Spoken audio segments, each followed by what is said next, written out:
We're back here with the KTM. As you guys saw in the last video, the Supermoto Sunday video, I blew this case gasket over here on the trip home. So now we're going to drain off all the oil. We're going to take this opportunity to replace the filters. I already got the electric star working, it was just a shorted wire. And we're going to add an extra radiator fan. And we're going to try to replace, so the KTM has a really complicated oil change procedure. So you drain the oil, there are two paper filters that are replaceable, and then there are two filters, one from the bottom, one from the side. They're these fine metal mesh filters.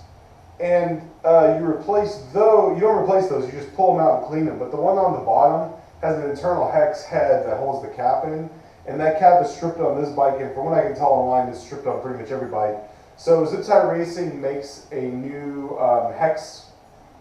six-sided hex unit out of stainless, and so we're going to try to drill out this old one and put that one in. So I'm going to start by draining out the oil. Involves removing the skid pad and draining off the oil. Not a big deal, you guys have seen me do it before, so I'm not going to show it again. So the actual drain is down here at the very rear of the engine. It's a 13mm bolt. So you just pop it out and let the engine oil drain out. And now while it's doing all that, we're going to go ahead onto the other side and pop out the filters. So here on the side of the motor, we have our two oil filters. And the longer one down here is the Canon 155, and the short fat one is the Canon 157. And so using a standard 8mm driver, you just pop this cap off. Make sure that this is in a spot where it can, and of course, so I gotta mention, pretty much everything on this bike is well designed. I don't really have too many complaints about stuff, but this is definitely one of the things I'd complain about. This oil change procedure is a huge pain in the ass. So then you just want to grab a pair of pliers and just gently remove that. And there's pretty much no way of not making a mess while doing this. So just be prepared to set that down and use a pair of needle nose to pull out the filter, wipe it all down and put the new filter in. So there's kind of where it is. So when you're reinserting, just make sure that, so there's the new filter and the oil filter. Make sure when you insert it, this rubber piece goes onto that little notch inside, so it should just sit in there just like that. Then when you put this back on, this actually has a rubber O-ring on it as well, and it'll only go one way with this flat spot going out the bottom here. So basically, once you get this lined up, you can just use the bolts to pull it tight. The other thing that people forget is that changing your oil filter isn't just a grimy, dirty job. It really gives you a good understanding of what's going on in your motor. So when you pop some of this stuff out, some of this webbing out like this, the condition of the webbing itself will tell you a lot. But also, if you take a look at this very carefully, you can see that while it's oily and the oil is kind of blackish, you don't really see any metal particles or anything like that, anything that would be worrying to us. So it looks like our engine is running really healthy, and we can just keep doing what we're doing. Now the first tube filter thing isn't too bad to get to. It's right here under the shifter. So you just use a 13mm deep socket paired with a bit of an extension, slide that out, and this is what I'm talking about. It's a little special little filtration unit, and now we're just going to clean it out. There we go. We're just going to clean it out with a little bit of brake clean and clean out some of this engine area, and then put this back in, and we can move on to the tough part.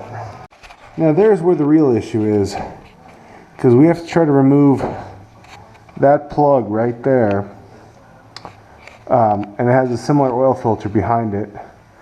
Once we remove that, we can clean it out, use our new piece from Zip Tie Racing, and then we can go over here, and this gasket right here is the one that blew.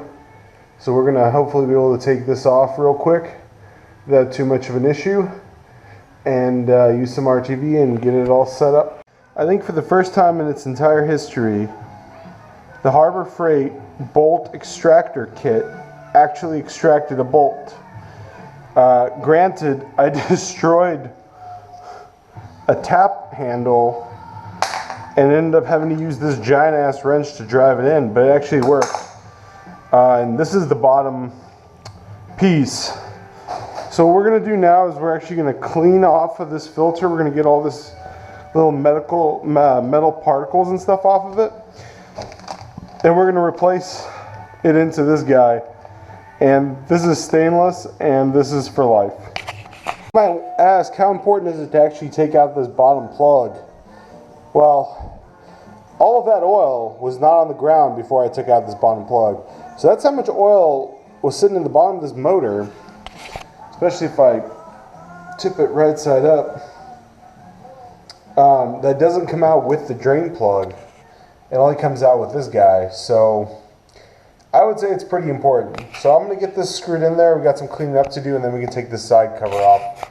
Finally get to what we actually needed to do in the first place. Alright, so now we're finally at the side cover. And first step of removing the side cover is to pull this Kickstarter bolt. And I just love it when I hop on my bike and start looking at bolts and stuff, and they're all just loose anyway. So this wasn't even, I didn't break it loose, it was just sturdy.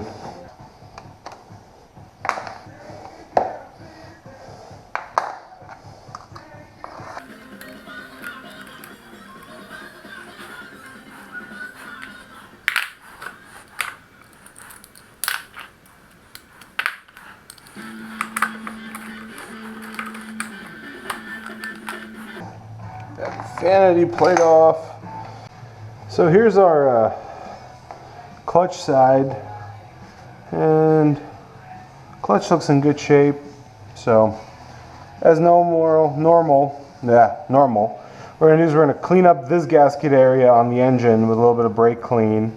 Then we're gonna clean up the gasket on the bench, put down a nice thin layer of RTV, press it home, bolt it shut, and fill her with oil. We should be good to go.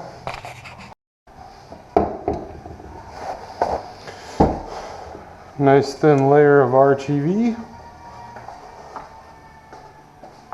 Give the gasket surface one final wipe down.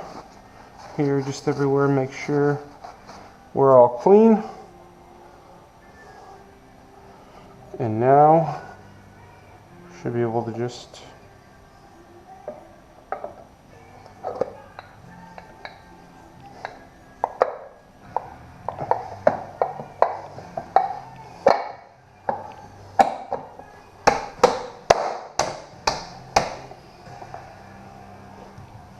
then we just get a nice little tap.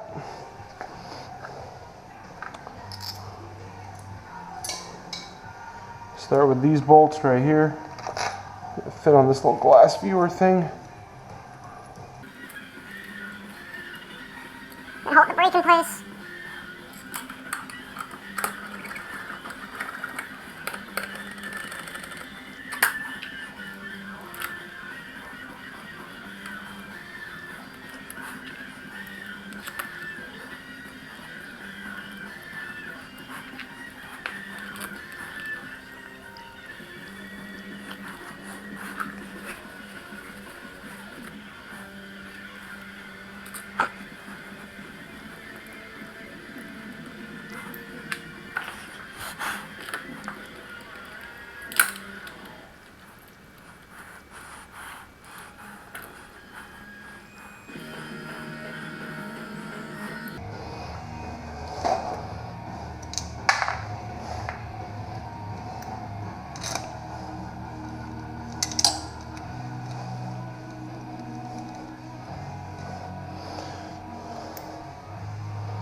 And once you get all the bolts filled in, simply go back over it, crisscross pattern.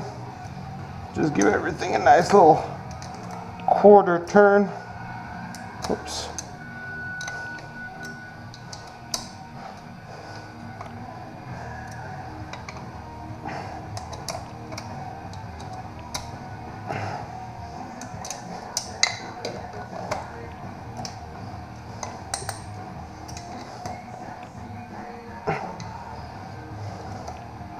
There we go. Now we can just reassemble the rest of the pieces and let this sit for a little bit, and then we'll pour some oil in it and clean it up and reassemble, and we're done.